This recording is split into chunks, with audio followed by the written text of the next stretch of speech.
Welcome on in, golf fans. It's your boy Gsluke here with your course breakdown for this week's Wyndham Championship. Gonna break down Sedgefield Country Club and everything you need to know about this week's venue to go out there and get your research process started. That'll include some course details, a hole-by-hole breakdown, my custom modeling and comp courses of the week to go out there, help you decide on some of your top pieces of exposure, including DFS plays and your outright bets. So a lot of info to go through. Let's go ahead and just get this thing started. This golf course is going to play a little bit different this year, a lot of because of the weather that is going through here. So before we talk about some of the averages, agronomy and all that, I just want to go over what to expect the first few days. And if you haven't seen the national news, there's a little bit of a tropical storm heading through the southeastern United States. Luckily down here in Florida, no problem. Our golf courses are actually open today, the day after the storm went through, but a much different situation up there in North Carolina. You can see on Wednesdays when they're starting to get the first outer bands of rain, but on Thursday, Friday, the very start of this event is when they're going to get that torrential downpour. So, but you could see some delays out there. It's supposed to be extremely windy along with all of that rain coming down.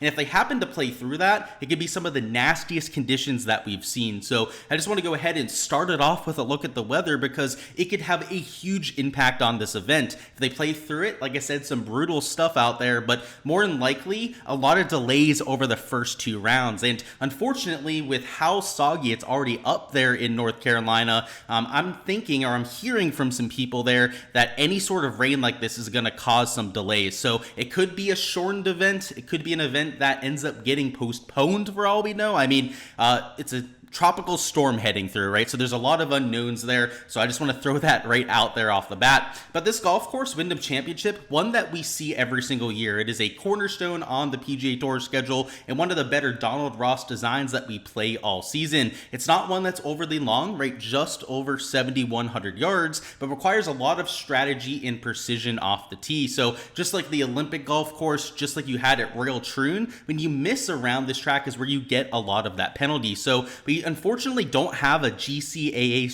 seat sheet out here for 2024. Maybe they just haven't gone around to posting it quite yet, but we can take a look at last year's as not a lot has changed. The scorecard yardage is officially 7,131 yards. It's a par 70 setup, and you've got some tiny Donald Ross greens out there. And while they are listed at 6,000 square foot, just like we had at Pinehurst, we have at the Rocket Mortgage, another Donald Ross design, the greens tend to play a little bit smaller than their actual size there. So worth noting that it's that typical sort of Ross setup and not atypical from what we'd be used to seeing from them. It's Bermuda grass from tip to toe, so champion Bermuda out there on the greens. Your roughs Bermuda, it is about 2.5 inches long for this given week. Shouldn't be all that much different than last year. So worth pointing all that out. And in terms of your averages, you get a higher fairway percentage than normal, despite having some tiny fairways, a lot of because of the layups that you're hitting off the tee. So you're just going to hit more via default that way. Your green average also higher than your typical average, a lot of because of how receptive the greens are out there. Now, it's going to be receptive. You're going to get a lot of rain, already had a lot of rain in this area over the last few weeks, but with that wind over the first few days, it might be harder to hit fairways and greens this year. So definitely something worth pointing out. Your scrambling rate a little bit harder than usual here, which you'd expect at a tricky Donald Ross design. Also more three putts, another thing that you're used to seeing at these sort of golf courses, but because of how receptive it is, I mean, it's a shorter track out there. Even with all the layups, you're usually only hitting mid to long irons into greens, is why you're going to see a lot of birdies and a lack of bogeys per round. So I think that this year might be a little bit of a different setup the first few days, but yeah, that weather is going to have a huge impact of what we see for this year. In terms of this golf course, to give you an identity, when we go hole by hole, you're going to see this especially, but not a lot of driver holes. In fact, out of the 14 possible holes, only 6 of them are quote unquote driver holes over here on Bet the Number. Of course, right, these are some of the best analytics that you can get on every golf course, and what you can see is they have it ranked as a 4 out of 10 with the Bombers Paradise, which honestly tells you that there's little to no incentive to going out there and bombing it away to somebody that is all about that power, like a Cameron Champ, for example, right? Players that are gaining half a stroke to a stroke per round off the tee are probably not going to be able to do that this week. It's all about precision, a lot of layups off the tee, and the result of that is the field is going to be hitting from the same position.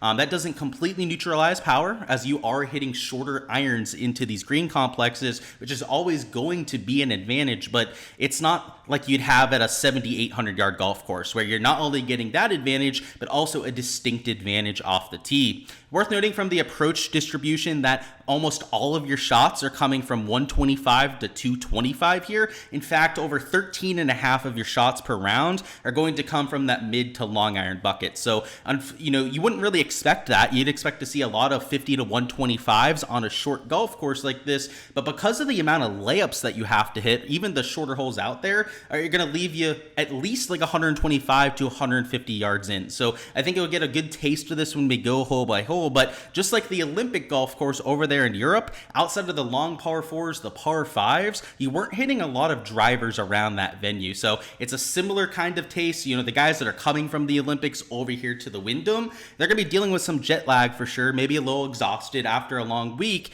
but they'll at least be playing a similar style of golf course. The agronomy, maybe the green speeds will be an adjustment, but not so much when it comes from the strategy. So hopefully it gives you a taste of what these players are going to face. And now let's go hole by hole and show you the shots required around the Wyndham. We'll quickly go hole by hole just to show you the kind of shots required around here. So hole number 1 is 415 yards. You can hit a driver if you want to, but it's just going to bring on more lateral dispersion. When you miss with a driver, you're going to bring in the trees to the left and right into play. And although the rough isn't all that penal, you'd like to have it in the short stuff to be aggressive to the screen, to be able to control your spin a little bit better and have a more predictable idea of how the ball is going to react on the green. Hole 2 is 437 yards. This one doglegs from left to right and is why most players are going to lay up off the tee. If you were to choose to take a driver, it makes the angle almost impossible to hold the short stuff. And if you hit it into the rough, it could be difficult into some of the more tricky pin locations,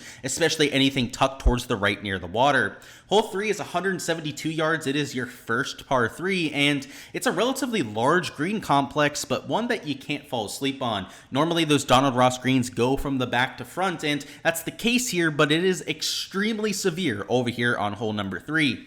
4 is 424 yards. It is a shorter hole, but once again, the incentive for hitting driver isn't there. You've got this bunker to the left that comes into play, the more lateral dispersion, and unless you're just the straightest, longest driver out there in the world, even the best drivers are gonna hit those drives into the trees every once in a while. So another example of, once again, a layup off the tee, and unless you're hitting that driver, you can see that all these approach shots have been like at least 125 yards, if not closer out there to 150.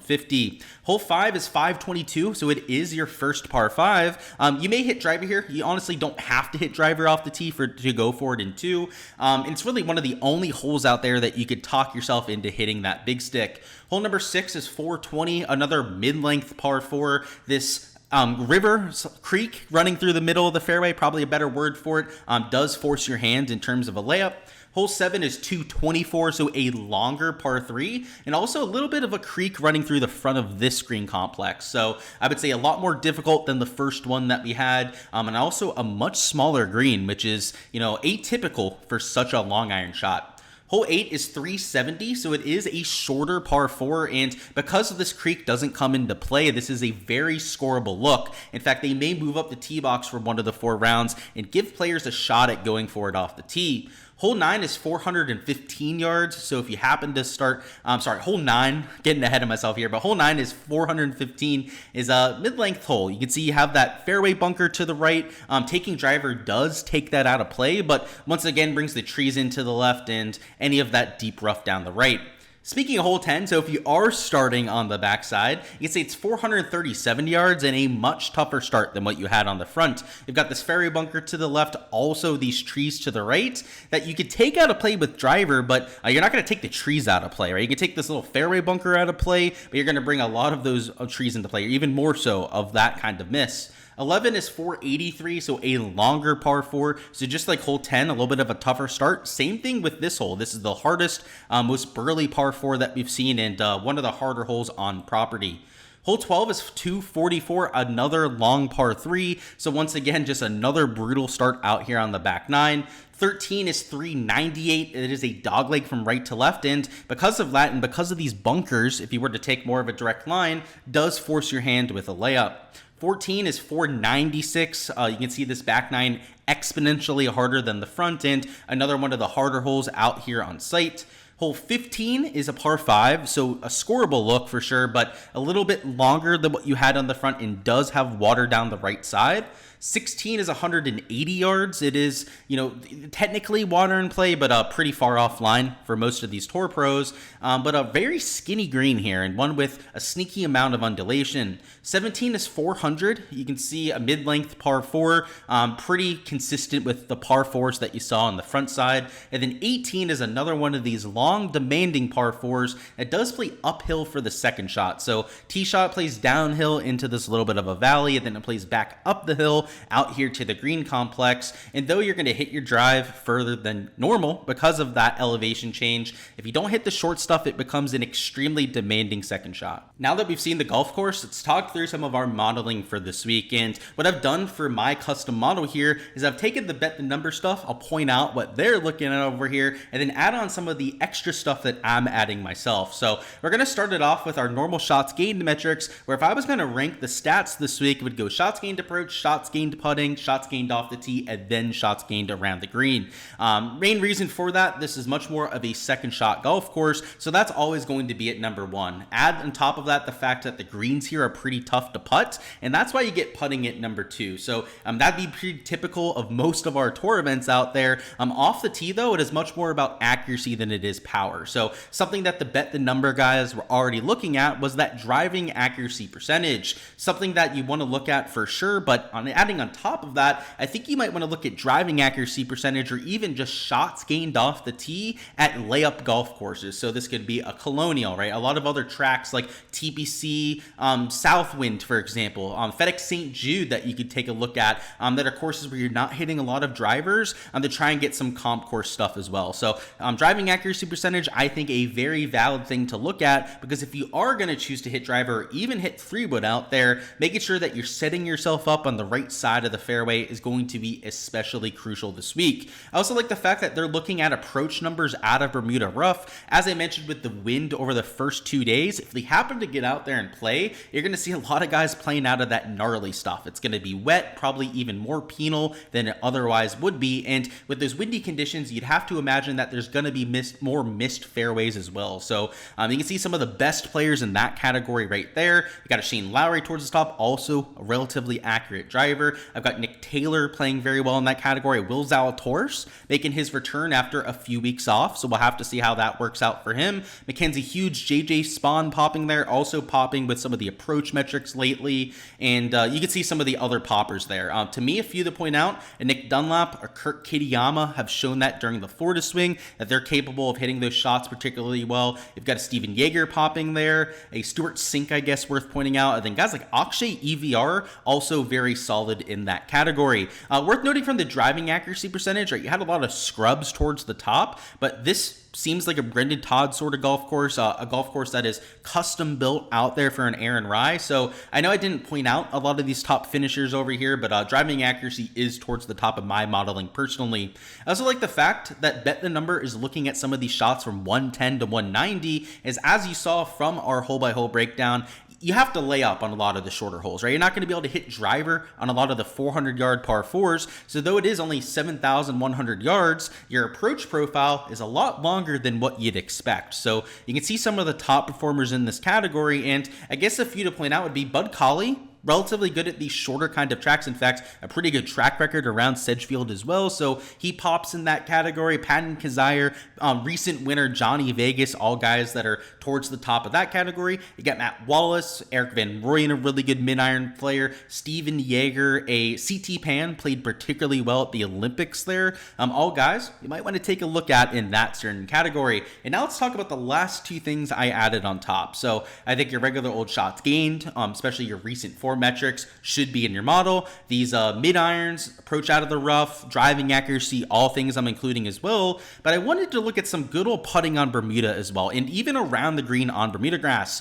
Bermuda is maybe the most polarizing surface that we have, and anytime we're playing a course with pure Bermuda grass, I am always looking at the long-term guys there, because I know as somebody that plays on Bermuda grass almost the entire year, especially the summer months down here in Florida, that it's grainy. There's an art form to hitting chip shots off of tight Bermuda grass, and even that deep, gnarly rough, especially if it's going to be wet this week and maybe a little bit lusher than it normally would be, there's an art form to hitting and chopping out of that stuff as well. So first off, let's look at the putting numbers on Bermuda grass. Of course, on the greens, guys, it's not just the chipping, the grain there. The grain on the greens impacts your putts as well, and it helps you to read them, right? As somebody that's putted on Bermuda almost my entire life, if I'm on a Bermuda grass green, I look like Jordan Spieth out there with my reads. It's relatively simple. You just look at the shades of the greens, and even as somebody like myself with astigmatism, I'm able to read the greens, but because of the differences out there in the colors. If I'm not on a green like that, it's much more difficult for somebody like me to read the greens, and I have to use aim point because I don't have those visual cues,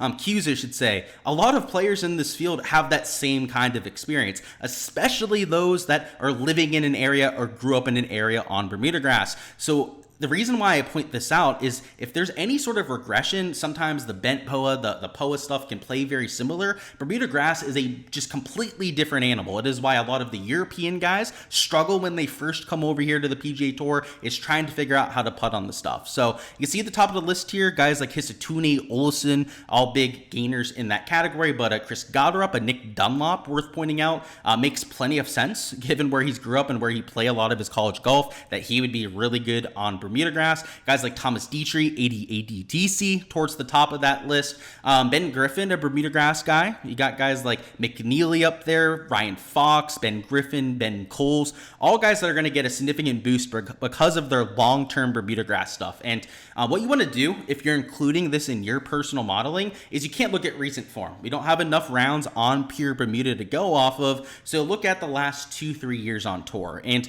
the way that you want to interpret this, the way I do it out there in my process, is I'll compare guys' recent form metrics with the putter and compare it to their long-term Bermuda grass baseline. If they're a guy that puts much better on Bermuda grass than what we've seen lately, then I would argue that there's a good chance that we see an improvement. Now, it's not a guarantee for sure, but that's how statistical regression works, right? You get them back on a more familiar surface, and there's a case to be made that maybe they're more familiar and that they can get a few more putts to drop. So that's the idea there. Again, use more long-term Bermuda grass stats than anything, and you don't want to be too short-sighted with that because we haven't seen a lot of pure Bermuda this year. And then around the green on Bermuda, it's the same exact argument. I mentioned the grain on the greens, the visual cues that help you out. Well, around the green, if you're putting chipping down grain, it's pretty much like you're on any other surface, but if you're chipping into the green, you can't expose your bounce to the bottom of the ground, right? It's, a lot of technical talk when it comes to the golf swing, but it is much tougher to chip on grainy Bermuda grass than you see for other players. And a few guys that show up here, you got your Sloan, Laird, Lashleys, like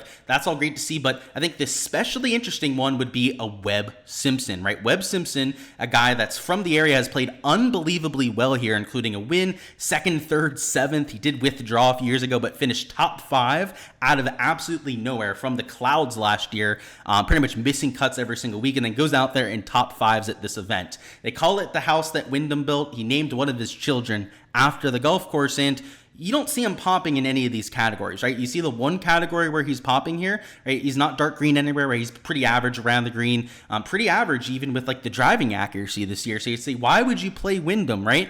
Oh, look at that. And I called him Wyndham Webb, right? Thinking of his child there, but look at that. 0.577 shots gained around the green per round. So definitely something to look at. The other guys that you might want to look at, especially towards the top end of the board, Davis Thompson, a Christian Bezainhout, tend to play very well on the surface. A Steven Yeager, a Johnny Vegas, even a Mav McNeely, JT Poston, all guys that pop in that category. And I think a lot of them very intriguing plays this week, especially if you can pair that up with maybe driving accuracy, maybe really solid mid-irons, and maybe that, any one of these other stat categories that we were looking at. I think that could be a recipe for some success this week. Something else to point out about this around the green is that if they're going to play Thursday, Friday, again, huge if. I mentioned the fact that they may only do 54 holes. Hell, they might even postpone this event, cancel it for all we know. If it ends up getting that bad, if they happen to play, let's say the drainage is good enough there, I'd say Donald Ross greens are what you want for drainage. They're elevated, there's a lot of slope off them, so they tend to drain a lot better than other golf courses. If they play, though, they're going to be hitting 9-10 greens per round at most, right? This is a course where you normally hit a shit ton of greens. This year, if they happen to play through all that, around the green might be your number one key stat. It might go from like number 3, 4 in my modeling, literally up there to the top of the heap. And that's where these around the green stats on Bermuda grass would become especially huge. And in fact, if we end up getting word that they are going to be able to play that kind of thing, I think Webb Simpson might be in line for an outright bet. And I'm not just saying that as a meme. Like, legitimately, he's played so well here in the past. A lot of it has been the around the green at this golf course. You can see his tee to green's been pretty decent too. He's pretty good off the tee here, which you'd imagine for more of a positional golf course. Approach play has tailed off from his elite tier days, but yeah, putting it around the green has always been there for him. So at least something that I wanted to point out to you guys. And now let's do the comp courses. And at number 1, we have by far my top comp course. And in fact, it's the golf course that we're playing next week. So obviously there's a lot of correlation there. If you remember last year, Glover won this event, the Wyndham Championship, and then went out there and won at TPC Southwind as well. It's not just that, it's the fact that they're both par 70s. They're short courses with a bunch of water in play, in a few cases even more water, I'd say, at TPC Southwind, but courses where you have to lay up off the tee, and it's real difficult Bermuda grass agronomy. So pretty much all the crossovers that you could think of, I'd say a much harder golf course at TPC Southwind, just because you have so many more blowups around that golf course. But when you take a look at the leaderboard, of course, a much stronger strength of field, but you got Glover up there, guys like Tommy Fleetwood, who are very accurate players, Corey Connors showing up there, Henley, who also played very well at the Wyndham Championship, Sun GM, who's also one of the best plays for this kind of golf tournament, all showed up towards the top end of that board. So in my opinion, the best comp course that we have would be the FedEx St. Jude Championship, but a few others that make sense out there as well. So the next track we're going to go to is going to be the Travelers Championship, which I don't think I have to go that far back to find. I must have overlooked it here. But yeah, the Travelers Championship is another shorter track, different agronomy. It is bent/POA around that golf course. Also more of a Kentucky bluegrass, rough around that golf course. So agronomy changes, as I mentioned, but short track. It's a Pete Dye design, which I think there's actually a pretty decent amount of crossover between Pete Dye and Donald Ross kind of designs. It's a shorter track, similar type of greens, and the same kind of approach profile, right? Even for a shorter track where you'd expect to be hitting a lot of wedges, it's not a lot of those. It's a lot of those 125 to 195, 200 kind of shots around a Travelers Championship. And if you take a look at the leaderboard, you see that. You had Tom Kim in second, Sunjay showing up once again. There's Tom Hoagie. You had your bombers, your elite tier guys like Scotty that won because it was an elevated field. But we go to the year before that, you get a better taste for it. Actually, I think it was a signature event the year before that too. But we go back to 2022 and it was just your normal PGA Tour event. Your Sahith, your Poston in second. There's a Chesson Hadley, Kevin Kisner sighting right back there in 2022. That's much more what we're used to seeing around this golf course. And you can see down here, right, only 7 driver holes and close to the bottom when it comes to that Bomber's Paradise. And then we're going to find one more of these shorter tracks to compare here. And we could go RBC Heritage. I think you could throw that one in play. I think Valero Texas Open is probably my favorite out there with TPC San Antonio. Shorter track, it is a par 72, but a lot of layups off the tee. It's a very positional kind of golf course. And you got to go out there and hit a lot of those mid to long irons. So I think it's a lot of tracks that we could use. I just want to throw out a few others. I think TPC Sawgrass, not the worst idea either.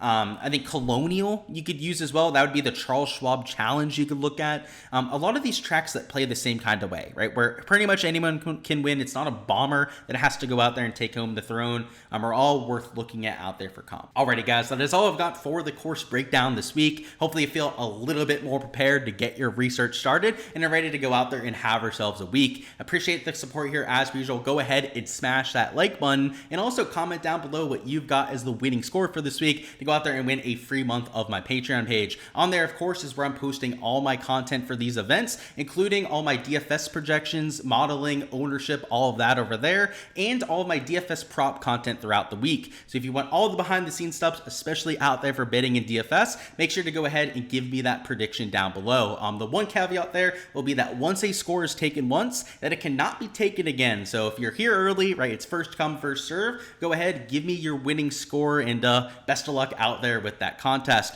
Appreciate Appreciate you guys. As I said before, going to have plenty of content dropping throughout the week. That will be including a betting and DFS preview out here a little bit later this evening, as well as our DFS and betting live stream Wednesday at 7 p.m. Eastern time, getting you guys ready for all the information before lock. That'll include an up-to-date weather situation, right? Giving you guys that forecast for Thursday, Friday, whether there's an edge between the AM and PM wave. We'll talk ownership. We'll talk all of your questions down in chat, right? Any outrights, any players that you want to use in your lineups. It's the time to go out there and pick my brain. So make sure to stop on by for that again Wednesday at 7 p.m. Eastern time. But that's all I've got. Subscribe to the channel if you guys haven't already, so you don't miss any of that content to come. And maybe we have ourselves a week out there for the Wyndham Championship.